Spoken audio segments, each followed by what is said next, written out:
नमस्कार दोस्तों, जनपद सोनभद्र रेनीकोट नगर इस समय उपस्थित हूँ बीजपुर मोड़ पर। यहाँ पर वीर शिरोमणि महाराणा प्रताप जी की आज पुण्यतिथि मनाई जा रही है। बैठ रेनीकोट और पिपरी खालपाथर के सभी लोगों ने अपनी यहाँ पर उपस्थिति दर्ज कराई है और ऐसे वीर शिरोमणि को याद भी लोग करते हैं क्योंकि इनका जो सत्य राष्ट्र को बचाने का, नहीं तो आज हमारा देश आज भी गुलाम होता। जिन्होंने अपने स्वाभिमान को नहीं छोड़ा, घास की रोटियां खाई, पहाड़ों पर जिन्होंने अपनी जिंदगी गुजर बसर की लेकिन दास्ता को स्वीकार नहीं किया, ऐसे वीर शिरोमणि को हर समाज नमन करता है। क्या कहना चाहेंगे आज वीर शिरोमणि महाराणा प्रताप जी की जो जयंती है, क्या कहना चाहेंगे? आदरणीय स्वर्गीय महाराणा प्रताप जी के पूर्व तिथि पर 428वां वर्ष जो बीत चुका है, ये हम सभी यहाँ पर उपस्थित सभी क्षत्रिय समाज के छोटे बड़े जो भी महान भाव उपस्थित हैं, मैं उनसे आग्रह करता हूं और उनके तरफ से मैं इनके चरणों में नमन तथा प्रणाम स्वीकार करता हूं कि जहां भी हो, जिस स्थिति में हो, इनकी आत्मा को शांति मिले। हम सभी राजपूत समाज का यही इनसे जो है आशा है। और भविष्य में मैं एक और आप लोगों से कहना चाहता हूँ, कोई भी इंसान हो जो अपने के लिए अगर नहीं खड़ा हुआ तो समझिए उसका जीना बेकार है। हमारा ये नहीं मतलब कि राजपूत ब्राह्मण लाला बटवारा नहीं है। यूनिटी बहुत बड़ी एकता होती है। बिना यूनिटी के हम कुछ भी नहीं कर सकते हैं। अगर 10 भाई अगर हम आप एक साथ खड़े हैं, हमारे लिए 100 के बराबर है। अगर एक भाई एक जगह खड़ा है, अगर सोचे कि हम रोड को ब्लॉक करते, कभी नहीं हो सकता है। हमारा आपका फर्ज बनता है, हमसे जो बड़े हैं उनको आदर सम्मान दे, जो छोटे हैं उनको प्यार दे। आप लोगों को भी हक बनता है कि जो बड़े हैं उनको रिस्पेक्ट दे। नहीं कुछ है, नमस्कार आशीर्वाद करने से आपस का मेल मिलाप, मित्रता, व्यवहार, सामाजिकता ये सब बढ़ती है। मैं फोर्स का अधिकारी होने के नाते मैं आप लोगों से जरूर आग्रह करूंगा, कोई भी इंसान जो अपने समाज से बिलोंग करता है कहीं भी मिले, नमस्कार आशीर्वाद जरूर लीजिए। भले नाम नहीं जानते हैं, चेहरा तो पहचान रहे हैं। अब इसमें तो 70% आदमी जो नए हैं, हम नहीं नाम जानते, लेकिन अब चेहरे पहचानने से हमको मालूम है कहीं भैया प्रणाम। छोटे बड़े कुछ भी, कोई भी प्रणाम एक ऐसा शब्द है, इज्जत देने से इज्जत मिलती है। ये मत समझिए कि मैं बड़ा हूँ, मैं अधिकारी हूँ, ऐठन हूँ, कोई बेकार है। हम छोटे बच्चे नहीं ध्यान दिए आप, तभी मैं बोल सकता हूँ, अरे राहुल नमस्कार, अरे चाचा नमस्कार, भैया प्रणाम, क्या दिक्कत हो रही है हमको। लेकिन मैं आप लोगों से यही आग्रह करूँगा कि आगे जो समय ऐसा आ रहा है कि हम सबको एकत्रित रह करके मारपीट नहीं करना है, यूनिटी बनाना ही हमारे लिए बहुत बड़ी खुशी की बात है। हमारे समाज के लिए भी है, हमारे परिवार के लिए भी है, हमारे राष्ट्र हित के लिए बहुत बड़ा गुणकारी होगा। जो आज इस यूनिटी में हम लोग इतना कीमती समय निकाल करके जो यहाँ पे एकत्रित हुए, मैं सभी का अपने दिल से, तहे दिल से मैं इनका शुक्रिया अदा करता हूँ।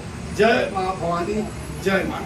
बुजुर्गों का सम्मान, अपने बड़ों का सम्मान करना, ये हमारा शास्त्र भी सिखाता है। अभिवादन शीलस् नित्यं वृद्धोपि सेविनः चत्वारि तस्य वृद्धन्ते आयुर्विद्या यशो बलम। अगर हम किसी को अभिवादन करेंगे, प्रणाम करेंगे, उससे हमारी 4 चीजें बढ़ती है, आयु बढ़ती है, विद्या बढ़ती है, बल बढ़ता है और यश बढ़ता है। तो ये तो अपने सांसारिक उसमें जीवन में लाना ही चाहिए, बड़ों का सम्मान करना भी चाहिए। आप क्या कहना चाहेंगे? अपनों को सादर प्रणाम करते हैं। और जैसा कि सबको पता है कि 4-5 पुण्यतिथि है हमारी वीर शिरोमणि महाराणा प्रताप जी की, और न भूतो न भविष्यति, ऐसा कोई लाल पैदा हुआ, ऐसा कोई पैदा होगा। लेकिन हमें इनके आचरण से, इनके इतिहास से सबक लेना चाहिए कि कुछ भी हो जाए हम दास्ता स्वीकार नहीं करेंगे जी। और उसी का देन है कि आज इन्हें देवता की तरफ पूजा जाता है। और कुछ लोग ऐसे भी एक जिनका नाम है गालियाँ निकलती हैं। समाज में एक अपना आदर्श स्थापित करना चाहिए। इसी शब्दों के साथ मैं जी, सभी लोगों ने अपनी उपस्थिति दर्ज कराई है इस पुण्यतिथि पर, क्या करना चाहिए? सबसे पहले वीर शिरोमणि राणा प्रताप जी को सब करके नमन करता हूँ और अपने बड़ों को सबसे सादर प्रणाम करता हूँ, जो कि इस समय अपना बहुमूल्य समय निकाल करके इस कार्यक्रम में हम उपस्थित हुए हैं। उन सभी को मेरा सादर प्रणाम। और पहली बात मैं ये कहना चाहता हूँ, जिसे हमारे वेद भैया ने बताया कि अपने बड़ों को आदर करना चाहिए। बहुत अच्छी बात कहे हैं, उससे हम कभी छोटे नहीं होते। अगर हम अपने बड़े का आदर करते हैं तो हमारा सम्मान स्वयं बढ़ जाता है। किसी को बढ़ा के देने और लेने की आवश्यकता नहीं है। हम बड़े का आदर जब करेंगे तो हमारा सम्मान स्वयं में ही बढ़ जाता है। हमारे बड़े खुद अपने मन में सोचते हैं, देखो ये बच्चा जा रहा है, हमको कहीं देखा था, पहचाना था, आज हमको प्रणाम किया है। तो ये सम्मान आपको स्वयं मिल जाता है, आपको लेने की जरूरत नहीं है। आप अपना कर्तव्य करिए, सम्मान आपको स्वयं मिलता रहेगा। और रही बात, बुराई और अच्छाई दोनों एक पहलू है। अब उसमें आपको चयन करना है कि बुराई के पीछे चले कि अच्छाई के पीछे चले। अगर बुराई के पीछे आप जाते हैं तो आपको कोई भी गंदा कह सकता है, कोई भी व्यक्ति आपको गलत कह सकता है। अगर आप अच्छाई की परछाई को लेकर चलते हैं तो वो हमारे लिए सर्वप्रथम होगा कि हमारी अच्छाई का पीछा करें। अगर कोई बुराई कर रहा है तो मुझसे बड़ी लकीर खींच दें अच्छाई की, तो बुराई वहीं ढक जाए। ये करने की जरूरत है। बहुत महापुरुष को के पूर्व तिथि तो उपस्थित हुए हैं। इन्होंने सनातन धर्म को जीवित रखने के लिए कोई छोड़ी आज हम लोग जो हिंदू बन के घूम रहे हैं, इसमें इनकी अहम भूमिका थी।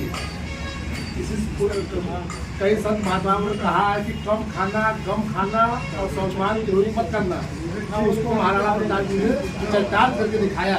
ये कारण में अपने स्वाभिमान के लिए घास की रोटी खाए, जंगल में सोए, बहुत दुर्सा झेले, लेकिन अपने स्वाभिमान को विरोध नहीं किया। जो है हमें इनसे सीख लेनी चाहिए और आने वाली पीढ़ी को भी यही सीख देनी चाहिए। धन्यवाद।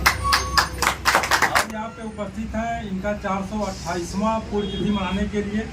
और आज पूरे समाज को, खासकर जो हमारी युवा पीढ़ी है, उनको संदेश देने की ज़रूरत है, इनके आदर्शों को बताने की ज़रूरत है। और जितने भी लोग हैं, सबसे मेरा आग्रह है कि आप जरूर इनकी जीवनी को अपने बच्चों, अपने परिवार में जरूर चर्चा करिए। जैसे हम लोग के बचपन में दादी नानी जो कथाएं सुनाती थी, वो हमारे दिल पे उसकी छाप पड़ती थी, हमारे दिनचर्या में उसका असर आता था। इनके बारे में जब आप सुनेंगे, जब इनकी कहानियों, इनके संघर्षों को जानेंगे, बच्चों को बताएंगे, तो उससे आने वाली पीढ़ियां कभी अपने सम्मान, अपने स्वाभिमान को कभी भी दांव पे नहीं लगाएगा किसी भी निजी स्वार्थ के लिए। अगर इनकी बात करें तो इनके सगे चचेरे भाइयों ने इनका साथ छोड़ा, मुगलों की दास्ता स्वीकार की, आक्रांताओं के सामने झुक गए। मान सिंह को 3 लाख सेना दे के जो अकबर भेजा था, उल्टे मुंह भागना पड़ा केवल इनकी वीरता की वजह से। इनके पास जब कोई साथ में देने वाला नहीं बचा तो जंगल में जाके कोल भील को साथ में लिए, बंजारों को साथ में लिए, लोहारों को साथ में लिए। ये पूरी कहानी इनकी आप इतिहास देखेंगे, ये सब सामने आता है। उन लोगों को लेके जो है अपने फिर से तैयारी की और वहाँ से भाग के एक बार इनको गुजरात तक जाना पड़ा। अमा शाह के द्वारा इनको आर्थिक रूप से जब सहयोग दिया गया, फिर से मतलब जंगल में रह के इन्होंने फिर से अपनी सेना तैयार की और दोबारा से कम 32 किला को, जो मुगलों आक्रांताओं ने हमारे देश के किला पे कब्जा किया था, 32 किला को इन्होंने आज़ाद करा के अपने कब्जे में लिया। और नतीजा ये हुआ कि अकबर इतना डर गया था, इनके जीवन के लास्ट समय तक 12 साल तक उसका हिम्मत नहीं पड़ा कि दिल्ली से कभी मेवाड़ की तरफ देखने के लिए साहस कर पाए। इसी शब्दों के साथ मैं अपनी बारी को विराम देता हूँ। रोटी खाएंगे, सम्मान से समझौता नहीं करेंगे। आज भी राणा प्रताप की इस नीतियों पे चलने की आवश्यकता है हम सभी लोगों को, कि जो कि हम घास की रोटी खाएंगे, सम्मान से समझौता नहीं करेंगे। होता क्या है, बच्चों में जब हम संस्कार डालेंगे, बताएंगे कि उनको हमारे पूर्वज ऐसे थे, उनकी वीरता की कहानियां, जैसा कि भैया जी ने बताया, बहुत अच्छी बात इन्होंने बताई है कि बच्चे के दिमाग जो कोमल होते हैं, जब उस पर इन चीज़ों का प्रभाव बैठता है, वही आगे चल करके वीर सूर होते हैं। कहना चाहिए सभी बंधुओं को प्रणाम। आज इस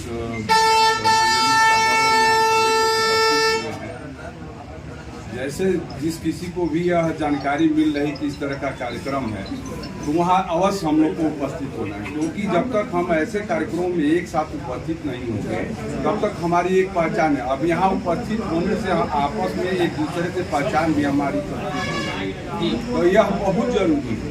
साथ ही साथ अपने जो ग्रुप बने हुए हैं, जब एक चीज़ और इससे थोड़ा सा इसी संदर्भ में मैं कहना चाहूँगा, क्योंकि आपने बहुत जानकारी मिला, यहाँ बहुत सारे लोगों ने बताया कि भाई स्वाभिमान से तो समझौता नहीं करना, क्योंकि जितने महापुरुष हमारे रहे वो सनातन की रक्षा के लिए ही अपना तन मन सब कुछ न्यौछावर किए हैं, सनातन की रक्षा के लिए।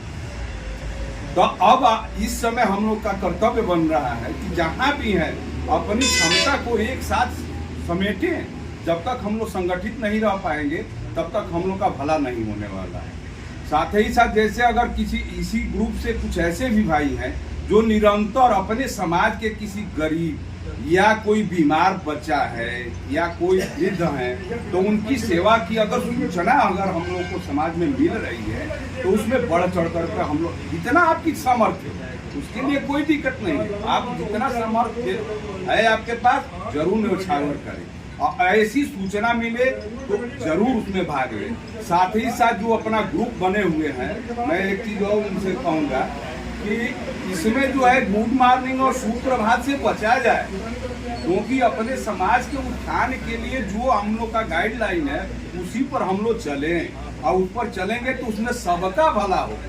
मैं पुनः एक बार क्या कहना चाहिए? देखिए, जो काम में बड़े जब छोटों के सर पे हाथ रखते हैं ना वो काम इसी सफल हो जाता है। वीर शिरोमणि महाराणा प्रताप जी के सर पे भी हाथ प्रताप सिंह महाराज का था, इसलिए वो कोई जंग अपने जीवन में हारे नहीं। और 428वें पुण्यतिथि पे आज हम लोग यहाँ इकट्ठा हुए हैं। इसके उपलक्ष्य में मैं अपने सर्व समाज के लोगों से बस एक प्रार्थना करूँगा, वंदना करूँगा कि अगर कोई भी आप किसी भी समाज से हो, अगर कोई गरीब दुखिया है उसकी मदद करिए बढ़ चढ़ के। क्योंकि आजकल देखिए जैसे ये भैया बोल रहे थे, अंकल बोल रहे थे कि कितना हम लोग ग्रुप बनाए हैं, गुड मॉर्निंग गुड आफ्टरनून छोड़ दें तो उसमें कायदे का काम करें। जैसे अभी रेणुपुर क्षत्रिय परिवार है ग्रुप, भैया का से राष्ट्रीय राजपूत करणी सेना की तरफ से आप लोग मदद के बच्चा है, चूंकि मैं उसका नाम नहीं लूंगा क्योंकि मैं उससे वादा किया था कि तुम्हारा ज़्यादा बहुत गोपनीय रहेगा, उसको मदद की बहुत ज़रूरत थी जिसमें बढ़ चढ़ के भैया ने बहुत सहयोग किया है, जबकि मैं कहूँ तो अकेले दम पे किया है। न्यास जो होता है ना वो एक आदमी से शुरू होता है, उसके बाद वो 100,000 करोड़ों में फैलता है। दूसरे अंकल जी हैं, ये लोग बहुत मदद किए हैं। और एक चीज हम लोगों को शपथ लेना चाहिए, केवल मीडिया में आके या केवल फेसबुक पे या व्हाट्सएप पे लिखने से काम नहीं चलेगा। जमीनी स्तर पर उतर किस चीज पे मदद करनी पड़ेगी, उस पर काम करना पड़ेगा। तब हमारा किसी महात्मा का अगर पुण्यतिथि या जन्म तिथि मनाते तो वो हमारा मनाना सुगम होगा। बस इसी के साथ में अपने जवान को विराम दूंगा। जय श्री ये ऐसे जो सामाजिक कार्य होते हैं, लोगों की मदद, गरीबों की मदद, निर्धन कन्याओं का विवाह या अन्य ऐसे जो कार्यक्रम होते हैं, इनको फेसबुक या वीडियो या फोटो तक ही सीमित ना किया जाए।